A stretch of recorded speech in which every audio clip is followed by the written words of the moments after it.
అందరికీ నమస్కారం అండి. ఈ వీడియో అయితే దీపావళి వీడియో అండి. మేము దీపావళికి అమ్మ వాళ్ళ ఇంటి దగ్గర ఉన్నాను. అమ్మ పూజ చేసుకోవడం, అక్కడ దీపాలు పెట్టడం అదంతా కూడా మీకు చూపించాలని ఒక చిన్న వీడియో చేద్దామనేసి వీడియో తీశానండి. మా చిన్నప్పుడైతే ప్రతి పండుగ గురించి కూడా చాలా వెయిట్ చేసేవాళ్ళం. ఎప్పుడు వస్తుందా పండుగ రోజు అని. తలస్నానం చేసి కొత్త బట్టలు కట్టుకుని ఫ్రెండ్స్తో ఆడుతూ పాడుతూ అమ్మ వండినవి తింటే భలే ఉంటుంది కదండి. అయితే అన్ని పండుగలు ఒక ఎత్తు అయితే ఈ దీపావళి మటుకు చిన్నపిల్లలుగా ఉన్నప్పుడు మామూలుగా ఉండదండి. అసలు పండుగ వస్తుందనిపించుకుని వారం రోజుల ముందు నుంచి మందులు కొనాలి, కాల్చుకోవాలి మేము అని గొడవ చేసేవాళ్ళమండి. మతాబా మందు తెచ్చుకుని కాగితపు గొల్లలు తెచ్చుకుని కూరిచ్చేవారండి. మాకు రాకపోతే పెద్దవాళ్ళు కోరుతున్నారనుకోండి దగ్గరుండి కూరించుకునేవాళ్ళం. మళ్ళీ అవన్నీ కూడా ఎండలో పెట్టుకోవడం, మళ్ళీ కిందకి తెచ్చుకోవడం, వాటిని చూసి మురిసిపోవడం జరిగేదండి అప్పట్లో. అలా దీపావళి రోజు వచ్చినా కూడా ఆ సాయంత్రం కోసమైతే ఎదురు చూసేవాళ్ళమండి. పాపం అమ్మ వాళ్ళేమో వంటలు చేసి ఆ దీపాలు పెట్టుకునే కార్యక్రమంలో ఉంటే మేము ఏం కాల్చుకోవాలి, ముందేది కాల్చుకోవాలి, ఏది కాల్చుకుంటే బాగుంటుంది, అక్కకి ఎన్ని, తమ్ముడికి ఎన్ని, చెల్లికి ఎన్ని అని పంచుకునే వాళ్ళమండి. ఇన్ని పంచుకున్నాక కాల్చుదామంటే కాల్చడానికి భయం అండి.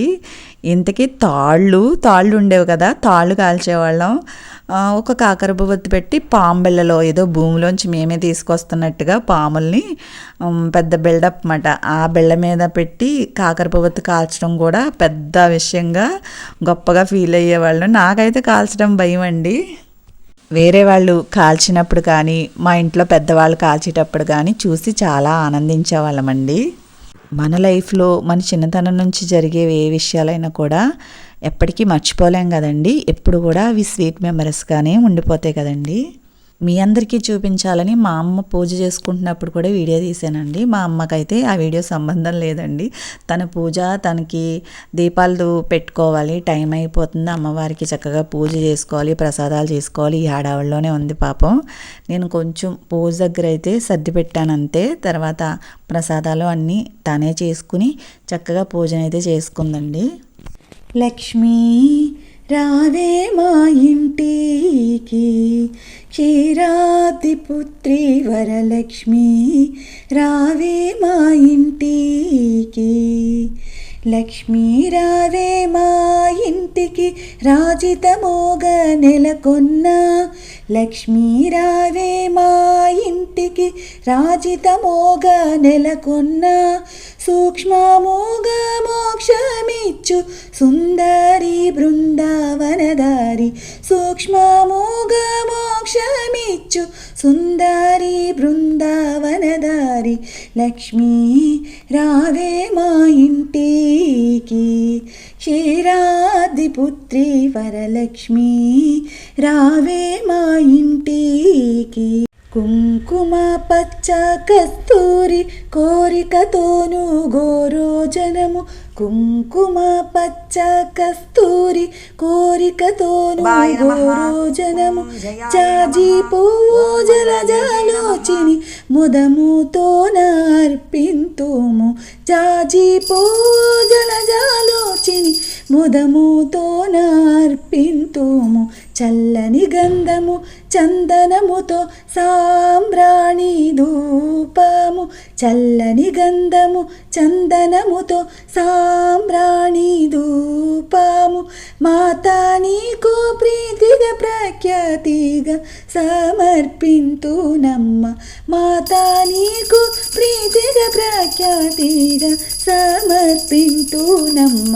లక్ష్మీ రావే మా ఇంటికి, క్షీరాబ్ది పుత్రి వరలక్ష్మి రావే మా ఇంటికి. పసుపు అక్షతలు పరిమళ ద్రవ్యం, పసుపు అక్షతలు పరిమళ ద్రవ్యం, పంచబిల్వముల పూర్ణ కలసము.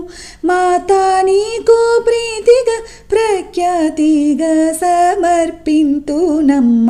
మాతా నీకు ప్రీతిగా ప్రఖ్యాతిగా సమర్పింతునమ్మ. లక్ష్మీ రావే మా ఇంటికి, క్షీరాబ్దిపుత్రి వరలక్ష్మి రావే మా ఇంటికి. గుండు మల్లె మొగలి పూలు, దండిగ చామంతి పూలు, మేలైన పారిజాతము. గుండు మల్లె మొగలి పూలు, దండిగ చామంతి పూలు, మేలైన పారిజాతము. మాతా నీకు ప్రీతిగా ప్రఖ్యాతిగా సమర్పింతునమ్మ. మాతా నీకు ప్రీతిగా ప్రఖ్యాతిగా సమర్పింతునమ్మ. లక్ష్మీ రావే మా ఇంటికి, క్షీరాబ్దిపుత్రి వరలక్ష్మి రావే మా ఇంటికి. అందముగ జరియంచు చీర కుందనము పచ్చరవిక, అందముగ జరియంచు చీర కుందనము పచ్చరవిక. మొగలి పూల జడలే అల్లి జడకుచ్చులను కట్టేనమ్మ. మాతా నీకు ముదముతో మేము చేతుమమ్మ చక్కని పూజ. మాతా నీకు ముదముతో మేము చేతుమమ్మ చక్కని పూజ. లక్ష్మీ రావే మా ఇంటికి, క్షీరాబ్దిపుత్రి వరలక్ష్మి రావే మా ఇంటికి.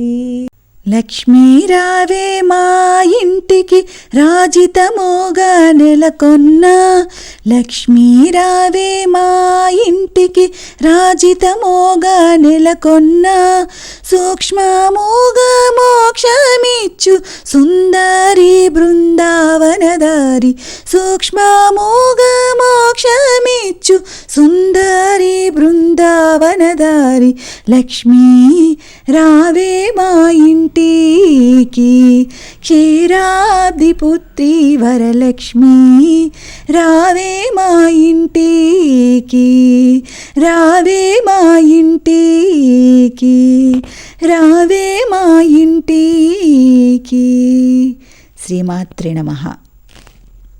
మా అమ్మ అయితే ఆ అమ్మ పూజ చక్కగా చేసుకుందండి. ఇప్పుడైతే బయట చక్కగా ముగ్గులు పెట్టారు కదండి.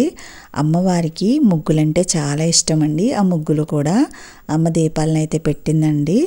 అలాగే తులసి కోట దగ్గర, గుమ్మం ఎదురుకుండా, ఇంకా చాలా చోట్ల అయితే దీపాలు పెట్టుకున్నదండి. పసుపు గడపలన్నా, ముగ్గులన్నా, దీపాలన్నా, పువ్వులన్నా, పసుపు కుంకుమ మంగళద్రవ్యాలన్నీ కూడా అమ్మవారికి చాలా ఇష్టం కదండి. మనకి దీపావళి అయ్యాక కార్తీక మాసం అంతా కూడా చక్కగా దీపాలు పెట్టుకుంటారు కదండి. ఎక్కడ చూసినా కూడా దీపపు కాంతులతో శోభాయమానంగా ఉంటుంది కదండి. అసలు మామూలుగా మా చిన్నప్పుడైతే దీపావళి 15 రోజులు 20 రోజులు ఉందనిపించుకుని కూడా అప్పటి నుంచి పేలుడు శబ్దాలు అయితే వినిపించేవండి. చిన్నపిల్లలు తుపాకీలు కొనుక్కొని అందులో కూడా బిళ్ళలకి చిన్న పెట్టి ఉండేది, టపాసు బిళ్ళలు ఉండేవి, అందులో టప్ టప్ అని పేల్చుకుంటూ ఉండేవారు. అప్పుడు దీపావళి పండుగ వస్తుందనేసి అనుకునేవాళ్ళం. ఎందుకంటే కొట్టు వాళ్ళు అప్పుడు తెచ్చి దీపావళి ముందు అమ్మేవారు అవి. మన దగ్గర తుపాకీ లేకపోయినా ఆ బిళ్ళలు తెచ్చుకొని ఒక పెద్ద రాడు తీసుకుని దాన్ని టప్ప టప్ప కొడితే టప్ టప్ టప్ అని పేలుతుంటే ఆ శబ్దానికి ఆనందించేసేవాళ్ళం. పక్కనున్న వాళ్ళేమో భయపడేవాళ్ళు. ఇప్పుడైతే అవేమీ లేవనుకోండి. ఇంకా చిన్ని పేపర్ గొల్లలు చేసి సిసింద్రీలు కూరేవారండి. సిసింద్రి ముందని తెచ్చుకునేవారు. అసలు ఆ సిసింద్రి వేసినప్పుడు కాళ్ళ మధ్య నుంచి వెళ్ళిపోయేది. చాలామంది అయితే పిల్లల్ని తిట్టేసేవారు పెద్దవాళ్ళు. మీకు ఎలా వేస్తున్నారో తెలియట్లేదా, చీరలు కాలిపోతాయి, అలాగే తాటాకిల్లు కదా ఇల్లు కూడా కాలిపోతాయి అనేసి పెద్దగా అరిచి తిట్టేవాళ్ళండి. తిట్టినా కూడా మళ్ళీ అలాగే వేసేవారు. పెద్దవాళ్ళు అయితే చెరువు రేవు దగ్గరికి పట్టుకెళ్ళి వేసుకోండి, అక్కడ ఎవరు ఉండరు, అక్కడైతే మీరు ఎలా వేసినా పర్వాలేదు అని చెప్పేవారండి. సిసింద్రీలు అయితే మేము ఎప్పుడు వేయలేదండి. మా తమ్ముడు ఫ్రెండ్స్ వాళ్ళు కూరుకుని వేసుకునేవారు. మేమైతే సిసింద్రీల జోలికి ఎప్పుడు వెళ్ళలేదండి. మనకి చెరువు రేవులు ఉంటాయి కదా, అక్కడికి వెళ్ళి నైట్ టైంలో వేసుకునేవారు. పొద్దున పూట కాదండి, నైట్ టైం. చక్కగా ఆ నిప్పుల కాంతి నైట్ టైం అయితే బాగా కనిపిస్తుంది కదండి. చాలా బాగా చేసుకునేవాళ్ళం అండి. అప్పుడు రోజులు మళ్ళీ రావు కదండి. ఈ సంవత్సరం అయితే దీపావళి ఇలా జరిగిందండి.